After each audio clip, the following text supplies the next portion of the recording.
깊은 밤 편안한 잠을 위한 이야기 꿀잠 이야기꾼입니다. 오늘 밤 여러분께 들려드릴 이야기는 생명에 대한 깊은 연민과 그에 대한 숭고한 보답을 다룬 잉어의 은혜 설화입니다. 위기에 처한 어머니를 구하려던 한 젊은이의 순수한 마음과 그 마음이 살려낸 물고기의 은혜가 어떻게 한 가족의 운명을 바꾸었는지 함께 들어보겠습니다. 옛날 큰 강변 마을에 준호라는 이름의 착실한 젊은이가 살았습니다. 준호는 가난했지만 마음이 곧고 병든 어머니를 지극정성으로 모셨습니다. 어머니의 병세는 점점 깊어져 준호는 어머니의 목숨을 구할 귀한 약재를 구하기 위해 매일 험난한 강을 건너 멀리까지 가야 했습니다. 준호야, 이 어미 때문에 내가 너무 고생이 많구나. 이제 그만 포기해도 괜찮다. 어머니, 절대 그런 말씀 마세요. 제가 반드시 약을 구해 올 테니 조금만 더 견뎌주세요. 어느 날 약을 구하러 먼 길을 떠나던 준호는 강가에 이르렀습니다. 그는 강을 건너기 위해 배를 기다리다가 강변 모래톱에 걸려 힘없이 퍼덕이는 거대한 황금빛 잉어 한 마리를 발견했습니다. 잉어는 햇볕에 말라 비늘이 이미 거칠어졌고 마지막 숨을 몰아쉬는 듯 했습니다. 준호는 어머니를 구해야 한다는 급한 마음보다 눈앞의 생명을 외면할 수 없다는 연민이 앞섰습니다. 그는 자신이 가진 약재보다 귀하게 여겨야 할 잉어의 생명을 구하기로 결심했습니다. 준호는 잉어를 들어올렸습니다. 잉어는 너무 무거웠지만 준호는 조심스럽게 그것을 강 가장 깊은 물속으로 돌려보냈습니다. 잉어는 깊은 물속으로 들어가더니 잠시 후 수면 위로 솟구쳐 올랐습니다. 잉어는 온몸에 황금빛 비늘을 반짝이며 마치 사람처럼 고개를 끄덕이는 듯한 모습을 보였습니다. 준호는 순간 잉어의 눈빛에서 깊은 감사와 보답의 맹세를 읽었지만 이내 어머니 생각에 발걸음을 재촉했습니다. 그는 그저 마땅히 해야 할 일을 했을 뿐이라 여겼습니다. 준호는 약을 가지고 돌아왔지만 어머니의 병세는 차도가 없었습니다.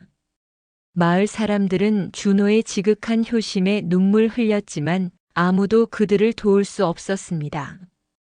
절망에 빠진 준호는 마지막 희망으로 마을 사람들이 두려워하는 영험한 무당을 찾아갔습니다. 무당은 준호의 어머니에게 강신의 저주가 씌었음을 알렸습니다. 오래전 강에 대한 약속을 어긴 조상의 죄로 강신이 어머니의 목숨을 요구한다는 것이었습니다. 젊은이, 내 어미의 운명은 강신께 달려있다. 어머니를 살리려거든 강신이 만족할 만한 가장 귀한 재물을 바쳐야 한다. 그 귀한 재물이 무엇이든 제가 반드시 바치겠습니다. 말씀만 하십시오. 강신은 살아있는 생명의 기운을 원한다. 내가 정해주는 날 가장 험한 용소의 급류를 건너가거라. 그날은 폭풍우가 몰아칠 것이다. 내가 그 급류 속에서 목숨을 잃는다면 강신은 내 어미의 목숨을 돌려줄 것이다. 내 목숨이 곧 내 어미를 살릴 가장 귀한 재물이니라. 무당은 준호의 목숨을 요구했습니다. 그것만이 강신의 분노를 잠재울 수 있는 유일한 길이라고 했습니다. 준호는 주저하지 않았습니다. 어머니를 살릴 수만 있다면 자신의 목숨쯤은 아깝지 않았습니다. 무당이 지정한 날은 사흘 뒤. 마을 역사상 가장 거센 태풍이 몰아칠 것이 예고된 날이었습니다. 준호는 아내와 이웃들에게 자신의 결심을 숨긴 채 어머니 곁을 지키며 마지막 밤을 보냈습니다. 그의 마음은 무거웠지만 어머니를 살린다는 일념 하나로 가득 차 있었습니다. 마침내 운명의 날 밤이 되었습니다. 강은 솟구치는 파도와 급류로 가득 차 마치 살아있는 괴물처럼 포효했습니다. 준호는 어머니께 마지막 절을 올리고 용소로 향했습니다. 어머니, 저의 짧은 불효를 용서하십시오. 하지만 이제 어머니는 편안히 눈을 뜨실 수 있을 겁니다. 준호는 강물에 뛰어들었습니다. 그의 몸은 거센 급류 앞에서 나뭇잎처럼 무력했습니다. 강씨는 준호를 집어 삼키려는 듯 더욱 거세게 물결을 휘몰아쳤습니다. 준호는 숨이 막히고 이제 죽음이 코앞에 다가왔음을 느꼈습니다. 바로 그때였습니다. 강물 속에서 찬란한 황금빛이 폭풍을 뚫고 솟아올랐습니다. 그것은 바로 준호가 생명을 구해준 그 거대한 황금 잉어였습니다. 잉어는 이제 강신의 영역을 지배하는 듯한 신령스러운 위용을 자랑했습니다. 잉어는 준호의 몸을 등에 실었습니다. 잉어는 거센 물살을 헤치고 준호를 삼키려 했던 강신의 사나운 파도와 맞섰습니다. 잉어는 강신의 분노를 잠재우기 위해 자신의 모든 영적인 힘과 기운을 강물에 풀어놓았습니다. 마치 이 생명을 대신 가져가라 고 외치는 듯 했습니다. 잉어의 헌신적인 힘 덕분에 준호는 급류를 가로질러 무사히 반대편 강변에 닿을 수 있었습니다.